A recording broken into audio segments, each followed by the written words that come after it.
तो दोस्तों, आपने अलंकार भाग 1 और 2 देख लिया होगा और मैं मानता हूँ कि आप अच्छी तरह से अलंकार को समझे भी होंगे।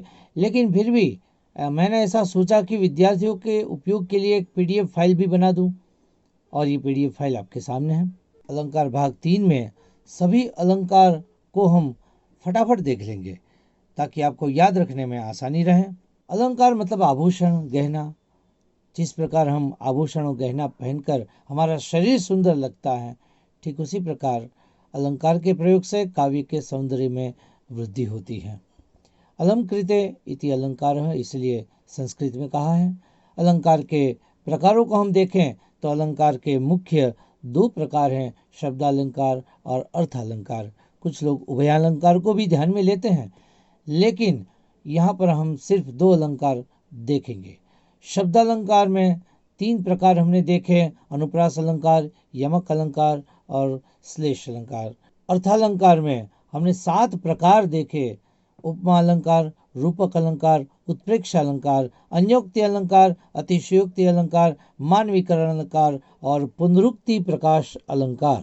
अब हम शब्दालंकार को देखें। काव्य में शब्दों के प्रयोग से चमत्कार उत्पन्न होता है, वहां शब्दालंकार होता है। शब्दालंकार के भेदों में हम जाएं तो अनुप्रास अलंकार, जहां वर्णों की आवृत्ति होती है वहां अनुप्रास अलंकार बनता है। जैसे चंदू की चाची ने चांदनी चौक में चटनी चटाई, च च च की आवृत्ति होती है। चारू चंद्र की चंचल किरणें, च च च की आवृत्ति होती है, वहां अनुप्रास अलंकार बनता है। यमक अलंकार, एक ही शब्द का 2 से अधिक बार प्रयोग हो, 2 या 2 से अधिक बार प्रयोग होता है, लेकिन हर बार उसका अर्थ अलग होता है। उदाहरण दे तो कनक कनकते सौगुनी मादकता अधिकाय, यही खाए बोराए जन वही पाए ही बोराए। उसमें कनक कनक 2 बार शब्दों का उपयोग हुआ है, एक ही शब्द का उपयोग हुआ है, लेकिन दोनों बार इसका अर्थ अलग है।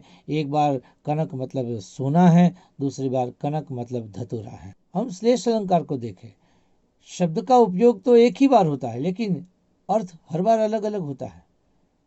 जैसे रही मन पानी राखिए, बिन पानी सब सुन, पानी गए न उबरे मोती मानस चुन। जिसमें पानी गए न उबरे, पानी शब्द का उपयोग है मोती के लिए चमक है, मानुष मतलब मनुष्य के लिए ताकत या तेज है, और चुन मतलब आटे के लिए जल के रूप में है। अब हम अर्थालंकार को देखें। काव्य में अर्थ के द्वारा चमत्कार उत्पन्न होता है, वहां अर्थालंकार बनता है। अर्थालंकार के 7 भेदों को हमने पढ़ा। उपमा अलंकार, किसी एक वस्तु या व्यक्ति की तुलना किसी अन्य से होती है, जिसमें सा से सी सम समान जैसे सदृश तुल्य आदि शब्दों का उपयोग होता है। ये सारे के सारे शब्द समानता सूचक शब्द हैं। हम उदाहरण देखें, सीता का मुख चंद्र के समान सुंदर है, जिसमें समान का उपयोग हुआ, समान शब्द का उपयोग हुआ, तो यहाँ पर उपमा अलंकार हुआ। रूपक अलंकार को देखें, जहाँ उपमेय और उपमान दोनों को एक ही बताया जाता है, अर्थात जिसकी तुलना किसी दूसरे के साथ की हो, उन दोनों को एक ही बताया जाए, वहां रूपक अलंकार होता है। जैसे राम रतन धन पायो, यहाँ राम को ही रतन बता दिया। उत्प्रेक्षा अलंकार, मानो मन हूँ, जानो जन हूँ, ज्यों जानो, ऐसे संभावना सूचक शब्दों का उपयोग होता है, वहां उत्प्रेक्षा अलंकार होता है। मानो नीलमणि शैल पर आतपु परियो प्रभात, यहाँ मानो शब्द का उपयोग हुआ, दोस्तों तुरंत कह दीजिए कि वो उत्प्रेक्षा अलंकार है। अन्योक्ति अलंकार, किसी अन्य वस्तु द्वारा प्रशंसा या निंदा की जाती है तो अन्योक्ति अलंकार होता है। इसका उदाहरण लें, नहीं पराग नहीं मधुर मधुर, नहीं बेकासु ही काल, अली कली ही सौ बंधियो आगे कौन हवाल। यहाँ अली मतलब भौरा राजा जयसिंह के रूप में, और कली उनकी पत्नी के लिए कहा गया है। अतिशयोक्ति अलंकार, जहाँ बढ़ा चढ़ाकर वर्णन किया जाता है वहाँ अतिशयोक्ति अलंकार होता है।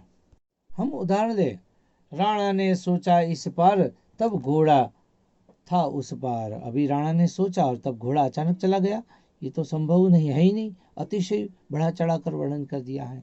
मानवीकरण अलंकार, प्रकृति के तत्वों पर मनुष्य के लक्षण का आरोपण जब होता है वह मानविक अलंकार होता है। दोस्तों, यहाँ प्रकृति के तत्व नदी पर्वत इन सबको रोता हंसता गाता हुआ बताया जाता है। जैसे राम का विलाप देख कर पत्थर भी रोने लगे, यह मनुष्य की तरफ पत्थर भी रोता है।